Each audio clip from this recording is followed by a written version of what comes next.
Lisbonne est la capitale du Portugal depuis 1260. Elle fut fondée par les Phéniciens il y a 3000 ans sous le nom d'Alis Ubo et ensuite elle fut conquise par les Grecs, les Carthaginois et les Romains.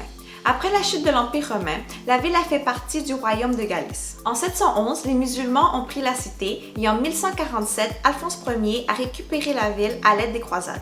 Au 15e siècle, le port de Lisbonne est devenu l'un des plus importants au monde à cause de la découverte du Nouveau Monde, des nouvelles routes, surtout vers l'Afrique, et de sa position géographique donnant sur l'océan Atlantique.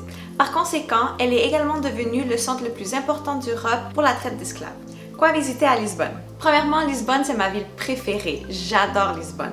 Cette ville est incroyablement belle. Les 2 fois que je suis allée à Lisbonne, je suis restée dans le quartier Baixa. C'est très central et vous avez facilement accès aux sites touristiques. J'ai fait un free walking tour et le tour guidé que j'ai pris était vraiment intéressant car nous n'avons pas marché dans les lieux les plus touristiques, alors nous avons pu découvrir un autre côté de Lisbonne. Nous avons marché dans le quartier Mouraria, un des quartiers les plus traditionnels de Lisbonne. Après la conquête d'Alphonse Ier, les Arabes qui sont restés se sont installés là. Ce quartier reste à ce jour le quartier le plus multiculturel de la ville. Nous avons commencé le tour à la Praça Rocio.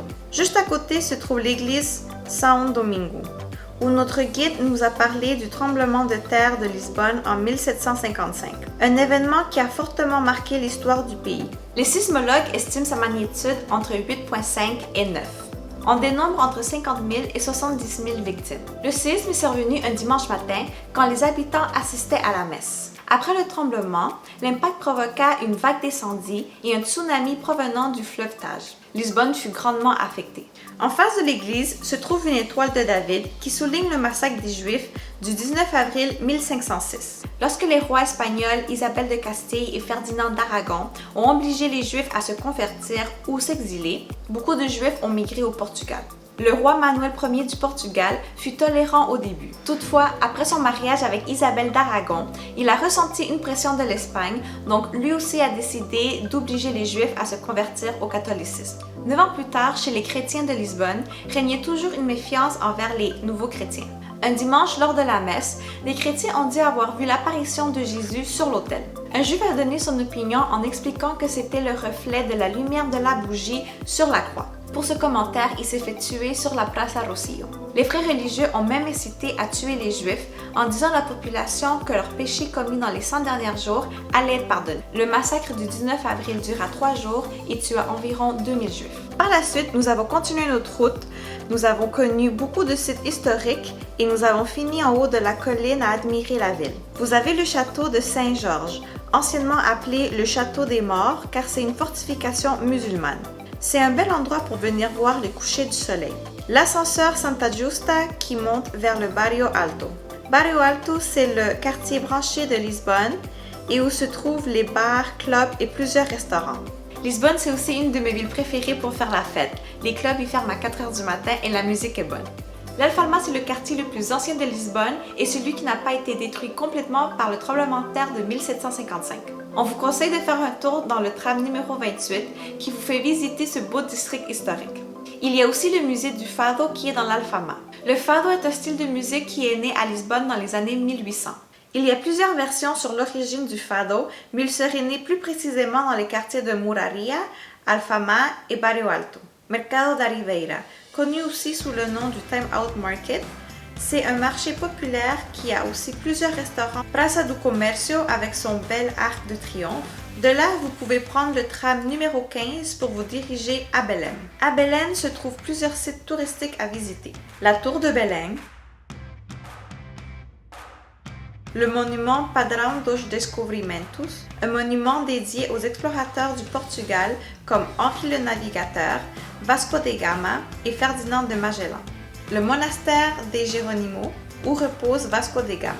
Et juste à côté, vous avez les meilleurs pastéis de nata, les fameux pastéis de Belém. Même la place est super belle. C'est mon dessert favori au Portugal. Ce que j'aime aussi beaucoup de Lisbonne, c'est qu'on a accès à plusieurs plages. La plus populaire, c'est celle de la ville de Cascais, à 40 minutes en train de Lisbonne. C'est vrai que le panorama de Cascais est splendide, mais c'est bondé de gens et j'ai trouvé les plages petites. La deuxième fois que je suis revenue à Lisbonne, je suis allée à Carcavelos, à 30 minutes de la ville. À Carcavelos, je me suis sentie moins entassée car la plage est plus grande. Lisbonne a aussi un aquarium, plusieurs musées intéressants comme le Musée national d'Azulejos et d'autres sites historiques comme le palais Marquês de Fronteira. À 1 heure de Lisbonne se trouve la municipalité de Sintra. Pour s'y rendre, la façon la plus facile est de prendre le train à la gare Rosselló et descendre au dernier arrêt. Vous pouvez faire une excursion 2 jours comme j'ai fait. Je suis partie assez tôt et j'ai visité 3 sites. Le Castelo dos Mouros, le Palais national de Pena et le Palais national de Sintra. J'aime beaucoup marcher et économiser de l'argent, alors j'ai décidé de monter la colline. Il existe quand même des autobus qui vous amènent au sommet pour environ 4 €. Quand je suis arrivée au Château des Morts, j'ai acheté un billet qui me donnait accès par la suite aux 2 autres sites touristiques, donc pas besoin d'aller à la billetterie de chaque endroit. Le Château des Morts donne une vue incroyable sur la ville.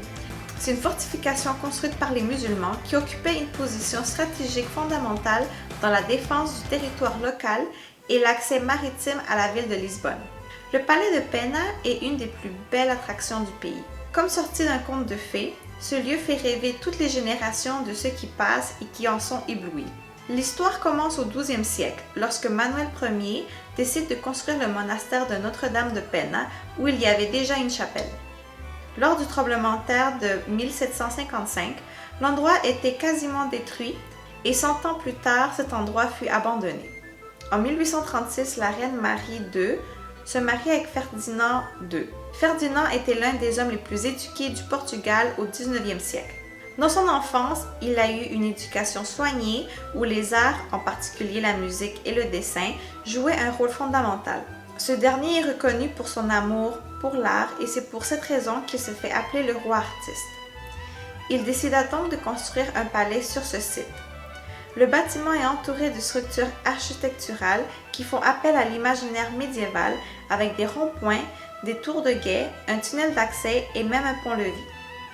Le palais intègre des références architecturales d'influence du romanticisme, gothique, manuélin et mauresque, qui produisent un scénario surprenant des Mille et une nuits. Le palais Pena est aussi nommé l'œuvre éternelle de Ferdinand II, le roi artiste. La noblesse a abandonné le palais après la Révolution et elle est devenue propriété de l'État. Le Palacio Nacional de Sintra, un autre palais royal qui s'est converti en musée et qui a également le même style d'architecture manuélin et mudéjar. Mudéjar, c'est un terme utilisé pour l'art d'inspiration arabe. Il y a d'autres sites que vous pouvez visiter aussi, comme le palais et parc de Montserrat, Quinta da Regaleira. Faites aussi un arrêt dans le centre historique de Sintra et allez manger une pâtisserie. Ils sont réputés pour leur pâtisserie. Et pour la fin, je veux juste mentionner 2 points importants. Premièrement, l'aéroport de Lisbonne est connecté avec le centre de Lisbonne par métro, ce que Montréal tarde à faire un petit peu. Et deuxièmement, dans les restaurants au Portugal, il faut payer pour le pain, les olives et le beurre qu'ils vous mettent sur la table. Donc si vous n'allez pas en manger ou vous ne voulez pas payer, c'est important de le dire dès le début au serveur. Alors c'est tout pour Lisbonne et Sintra, j'aurais pu parler encore pendant des heures, mais j'essaie de faire des vidéos en bas de 10 minutes. Si vous n'avez jamais visité Lisbonne, j'espère que cette vidéo vous a donné envie de voyager au Portugal. Et si vous avez déjà visité Lisbonne, j'espère que vous a donné envie de redécouvrir cette belle ville. Si vous avez aimé ma vidéo, n'oubliez pas de cliquer sur like, de partager et de vous abonner à ma chaîne. À la prochaine! Merci!